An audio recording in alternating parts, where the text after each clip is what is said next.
ఎట్టి కట్టనైన నిట్టె వరద ద్రించు సృష్టి తరువు తలను వృష్టి వంచు గొప్ప బలిని విభుడు భువిన ముంచినటుల పొందు జ్ఞానమోయి పొన్నలూరి.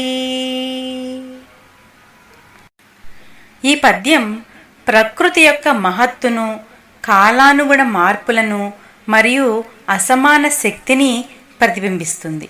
ఎంత బలమైన అడ్డంకులను పెట్టినప్పటికీ తీవ్రంగా వచ్చిన వరద వాటిని ధ్వంసం చేసి ముందుకు సాగుతుందో, జీవితంలోని అనిత్యతను, కాలగతిని, ప్రకృతి మహత్తును అర్థం చేసుకోవాల్సిన అవసరం ఉందని బోధిస్తున్నారు. ప్రకృతిలో ఉన్న మహావృక్షాల తలలను కూడా మోహరించి వర్షం వంగిపోయేలా చేస్తుంది. అంటే అతి బలమైన వాళ్ళు కూడా కాలచక్రం ముందు వగ్గక తప్పదు.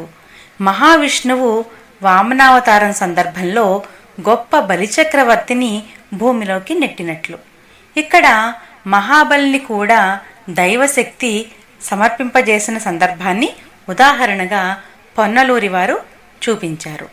హే పొన్నలూరి, ఈ సంగతులన్నీ గుర్తుంచుకుని జ్ఞానం పొందు అని తను ఈ ఆటవెల్దిని ముగించారు.